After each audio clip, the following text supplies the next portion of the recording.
자, 여러분 안녕하십니까. 자, 오늘은 2차 집필고사 맞춰가지고 여러분들한테 약속한 대로 한번 정리를 해볼까 합니다. 지금 선생님 2학년 거 찍고 나서 찍고 있는 거라서 너무 더워. 왜냐면 지금 에어컨 안 켰거든.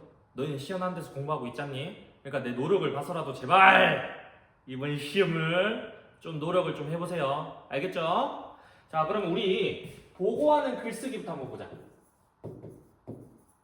각 단원별로 선생님 5문제 냈거든? 참고하세요. 자, 보고하는 글쓰기는 우리가 처음 접하는 영역이지만 쓰기를 접한 건 처음이 아니문이다. 맞죠? 자, 쓰기 과정 우리 다시 한번 살펴보자. 자, 쓰기 과정이 어떻게 됐니? 어떻게 됐어? 요거 꼭 기억하라고 했었지? 자, 처음에 냅다 글을 쓰는 게 아니라 내가 계획을 하고 내용을 생성해. 그리고 내용을 조직해서 표현한, 즉 글을 쓴다는 거겠지? 글을 쓰고 나면 땡, 노 고쳐 쓰기까지 하는 이 과정을 여러분들이 꼭 기억하라 했습니다. 각각의 단계마다 써야 될 전략도 있고 하지만 그거는 추후에 선생님이 방학 때 시간이 나겠지? 여러분들 위해서 내가 한번 찍어 볼게요. 그때 한번 잘 살펴보시길 바라고, 어쨌든 당연히 이것도 글쓰기니까 그게 적용되지 않았을까? 물론 요것이 다른 말로 교과서에서 반영되긴 했지만 이랬나 저랬나 요거를 기억하라고 했습니다. 왜냐하면 그거 전부 다 결국엔 이걸 다 거쳐가는 과정이거든. 그래서 보시면, 자, 첫 번째 보고하는 글쓰기가 어떤 글쓰기였지? 라고 했을 때 보고서의 개념이 중요했지. 자, 개념에서 제일 중요한 건 뭐야? 자, 어떤 대상을 관찰하고 실험하고 조사한 걸 가지고 뭐 한 거야? 뭘가 드러나게 하라 했어? 이 과정과 결과가 드러나게끔 쓰는 글쓰기가 무슨 글쓰기다? 보고하는 글쓰기다 라고 얘기를 했습니다. 자, 그래서 이런 보고하는 글쓰기 같은 경우는 특히나 다른 글쓰기에 비해서 더욱더 강조되는 개념이 있어요. 그걸 뭐라고 했지? 쓰기 윤리라고 했습니다. 자, 다른 데만 올바른 도덕성을 따진 게 아니라 이제 우리가 쓸 때도 이런 규범을 지켜야 되는데, 규범 중에 크게 뭘까? 첫 번째, 자료 왜곡하면 된다 안 된다? 아니 때문이다. 자, 다른 사람의 자료를 표절하면 된다 안 된다? 아니 때문이다 라고 했습니다. 맞죠? 그러면 이거 안 되면 어떻게 해야 돼? 라고 했을 때 과장하거나 축소하거나 변형하고 뭐 이러면 안 돼. 그렇게 하지 말고 어떻게 해라? 오로지 사실대로 정확하게 기입해라. 그게 우리가 쓰기 윤리를 지키는 방법 중에 하나였고, 표절하면 안 된다 했어. 그럼 이걸 지키기 위해서 어떻게 하라? 표절을 했으면, 자, 자료를 인용할 시에, 자료를 내가 쓰고 싶을 때 인용을 해라. 그 인용을 해서 어떻게 해라? 반드시 출처를 밝혀라 라고 했습니다. 맞죠? 그거를 지켜서 여러분들이 한번 잘 써보시면 되는데, 이러고 나서 자료를 내가 수집을 해. 그러면 거기서 끝? 아니지. 내 계획에 맞춰가지고 뭐 하라 했어? 자료가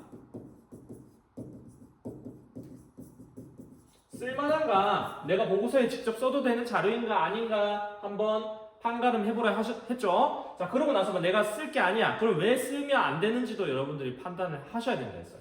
그거와 관련해서도 선생님들 한번 물어봤으니까 한번 잘 생각해 보시면 어떤 건지 알 거예요. 자, 그리고 실제 글을 썼어. 자, 보고서를 써. 자, 보고서를 쭉쭉쭉쭉쭉쭉쭉쭉쭉쭉 썼는데 냅다 글만 쓰면 읽는 사람은 어떨까? 재미없겠지? 자, 그러면 내가 정리한 거를 표로도 이렇게 정리해 줄 수 있고, 아니면 뭐 사진을 쓸 수도 있고, 맞지? 아니면 그림을 쓸 수도 있고, 자, 이런 것들을 전부 다 뭐라고 한다 했어? 매체 자료라고 했지? 또는 보조 자료라고 했습니다. 자, 이 매체 자료 및 보조 자료 왜 쓰는지 당연히 중요하겠지? 맞지? 자, 각각의 어떤 글쓰기마다 또는 내가 어떤 말하기를 할 때마다 매체를 쓴다는 건 분명히 의도가 있는 거거든. 그럼 이거 왜 쓰는 의도가, 어떤 의도가 있을까? 의도 내지 필요성. 이거 정말 중요하겠지? 맞지? 그거 중심으로 한번 보시면 될 것 같고, 자, 그까지 끝났어. 그러면 이제 고쳐 쓰기를 해야 되는데, 사실상 이제 고쳐 쓴다기보다는 내가 정말 보고서를 잘 썼나 아니나 체크하는 단계가 있습니다. 그게 뭐다? 요 단계에 아마도 해당하지 않을까라고 얘기를 하면서 뭐였어? 평가에 대해서 얘기를 했는데, 이 평가할 때 그냥 하나? 너 잘했어. 너 못했어. 왜? 그럼 내 마음에 드니까. 내 마음에 안 드니까. 이거 아니지. 정확한 기준이 있어야 된다고 했어. 평가를 한다는 건. 그러면 그 기준을 만들기 위해서 우리가 반드시 고려해야 될 요소 4가지가 있다 했습니다. 맞죠? 그거를 다시 한번 쭉쭉쭉쭉 책을 보시면서 정리를 해보시길 추천드려요. 자, 그러면 여기서 보고서에서 우리가 보고하는 글쓰기에서 할 거는 다 끝났고, 자, 그 다음에 뭐 볼까? 자, 같은 화제 다른 글 우리 읽기 한번 볼까? 자, 읽기에서는 우리가 같은 화제 다른 글이라고 합시다. 자, 이 말이 무슨 말이야? 자, A라는 우리가 화제가 있습니다. 그러면 이걸 가지고 가라는 글을 쓸 수도 있고, 나라는 글을 쓸 수도 있고, 다라는 글 또는 다른 매체를 활용해서 쓸 수도 있어. 뭐 라라는 글도 쓸 수도 있고. 자, 그러면 여기서 가지는 A에 대한 생각, 가치관 다 같을까 다를까? 자, 이거를 묶어서 우리가 뭐라고 하면 될까? 관점이라고 한다 했지? 이 관점 다 다를 수 있습니다. 그거를 우리가 한 번씩 견주어서 말하는 걸 우리가 뭐라 한다 했다? 이거는 다시 한번 강조해도 지나치지 않다. 뭐? 이런 읽기를 요것도 견주어보고, 요것도 견주어보고, 요것도 견주어보고, 요렇게 4가지 다 한번 견주어보는 거. 자, 요거를 우리가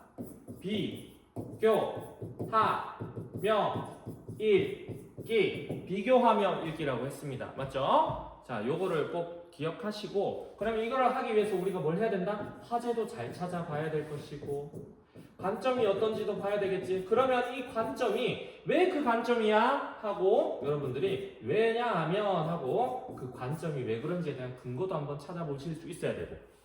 맞죠? 왜? 긍정적이라 하면은 그게 왜 긍정적인지 대한 그래서 찾을 수 있는 본인의 어떤 읽기 능력도 갖추고 있어야지. 그래서 요거 중심만 한번 살펴보시면 되는데, 우리가 비문학이다 보니까 선생님 그거는 하나 확실하게 얘기할게요. 자, 각 문단별로 여러분들이 중심 내용 찾는 걸 계속해서 연습하셔야 돼요. 이거 엄청 중요하거든. 왜? 이게 돼야 나중에 가랑 A, B, C가 있다, C, D, E가 있다 하자. 자, 각각의 중심 내용을 다 정리할 줄 알아. 그래야만 나중에 A가 처음이고 이걸 바탕으로 B와 C로 나눠가지고 D를 근거로 들고 마지막에 1호 갈무리 안에 이런 내용 구조도 여러분들이 그려볼 수 있을 것이고, 이걸 바탕으로 글에서 말하고자 하는 바, 즉 작가가 말하고자 하는 주제가 뭔지도 찾을 수 있기 때문에 가장 기본은 여러분들 중심 내용 찾는 것부터 시작을 하셔야 돼요. 그걸 하기 위해서 내가 어떤 얘기를 했어? 자, 첫 문장이나 마지막 문장을 한번 훑어보기도 하시고, 전체 글의 입장에서 봤을 때 마지막 문단 내지 첫 문장에서 어떤 걸 얘기하는지 보라 했고, 자주 반복되는 단어 키워드 핵심어는 여러분들이 체크하시면서 읽으라고 방법도 알려줬지 않습니까? 맞죠? 자, 그걸 중심으로 이거 한번 살펴보시면 될 것 같아요. 나머지는 선생님이 내용을 물어보는 문제로 몇 가지 구성했으니까 쌤이 나눠준 지문 프린트하고 교과서에 나온 지문 가지고 여러분들이 한번 다시 읽어보고 정리해보면 문제 푸는데 지장이 없을 겁니다. 자, 그리고 마지막으로 우리가 살펴볼 건 뭐야? 자, sorry. 얘들 힘들다. 언제쯤 이게 끝날까? 하지만 한번 같이 재밌게 해야지. 그래도 내일인데. 자, 희곡에 대해서 우리가 살펴봤어. 우리가 희곡이라 하지만 사실은 이 내용 전체 전개는 소설이랑 크게 다르지 않아요. 왜? 갈등을 다루는 문학이기 때문에 그렇습니다. 자, 이런 거 말고 또 뭐 있었어? 유사한 거. 시나리오. 맞지?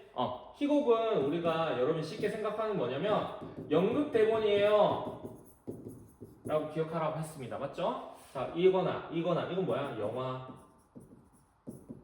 드라마, 대본 되겠지? 자, 그런 것들을 말하는데 어쨌든 요 부류의 문학 장르는 전부 다 뭘 다룬다? 갈등을 다룬다. 그래서 여러분들이 꼭 이 파트에서 기억하셔야 될 거, 내가 그때도 얘기했지만, 자, 소설이든 우리가 연극이든 뭐 드라마든 가장 처음으로 접근해야 될 건 인물이다. 그 인물이 어떤 성격을 가지고 어떤 캐릭터를 가지고 만들어졌는가 이해를 해야만 그래서 이 사람들이 갈등을 일으키구나. 그래서 이 인물을 설정해가지고 이 사람이 이런 말을 하려고 했구나. 그거를 알 수 있으니까 여러분들이 인물을 습관적으로 잘 기억하셔야 돼요. 그래서 이런 긴 지문들을 읽을 때, 물론 우리 시험에는 뭐 논외긴 하지만 여러분들이 항상 읽을 때마다 습관적으로 인물 관계도를 그리는 연습을 꼭꼭꼭꼭 하셔야 됩니다. 알겠죠? 자, 그래서 우리가 여기서 물어볼 수 있는 건 뭐 있을까? 자, 인물의 성격. 근데 이거 어떻게 찾는다고? 인물의 말과 행동을 통해서 찾는다고 했습니다. 그럼 둘 중에 하나겠지? 자, 이 인물의 성격은 이런 성격이에요. 근데 그거 어떻게 알 수 있어? 지문을 한번 찾아봐. 라고 하든가, 지문에 이런 특징들이 나타나는 인물들의 어떤 말과 행동을 보여줘. 자, 그걸 취합해봤을 때 이 인물은 어떤 성격일까요? 자, 그런 거 물어볼 수 있지 않을까? 맞지? 그런 거 한번 살펴보시면 좋을 것 같습니다. 자, 두 번째로는 아까도 얘기했지. 첫째도 둘째도 money 해도 자, 갈등이 중요하겠지. 자, 갈등이 왜 중요하냐 했을 때는 사건을 이끌어가는 거니까. 그러면 이건 안 물어볼 이유가 없겠지. 자, 갈등은 진행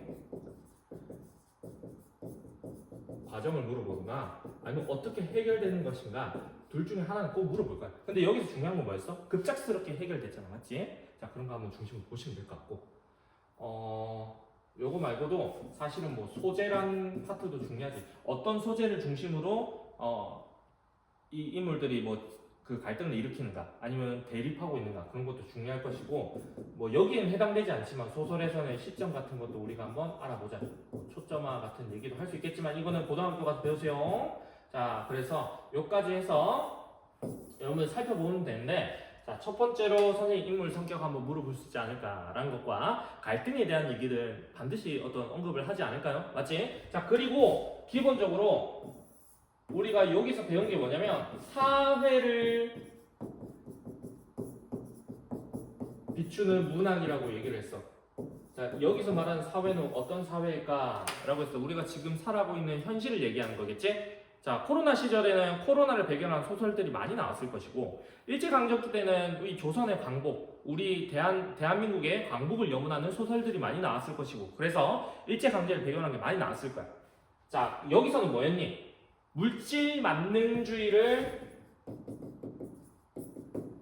비판하는 어떤 시선에서 작가가 썼죠. 그러면 당연히 저거와 관련된 활동들이 있지 않겠니? 맞지? 갈등이 해결될 때 어떤 장면이나 의도라든가, 아니면 이 작품이 왜 하필이면 세탁소라고 했을까라든가, 아니면 여기 관련된 어떤 우리가 뉴스 기사도 한번 살펴봤었지. 그런 이 만연한 이 사회에서 부정적인 어떤 돈만 밝히고 있는 그런 것들이 어떤 인물들을 통해서 어떤 인물들을 통해서 지금 나타내고 있는지, 그런 걸 중심으로 다시 한번 읽으시면서 여기와 관련된 사회문화적 배경, 그리고 그거를 어떻게 비판하고자 했는가, 그리고 그 인물들이 누구인가, 그 인물들이 그래서 그걸 가지고 어떻게 갈등을 일으키는가 중심으로 살펴보시면 아무 문제가 없을 것입니다. 알겠죠? 자, 이번 시험에는 제발 내가 너희를 사랑하는 만큼 결과를 내주시길 간곡하게 부탁드립니다. 알겠죠? 여러분이 시험 잘 치길 선생님도 기도할게요. 알겠죠? 네, 고생하셨습니다.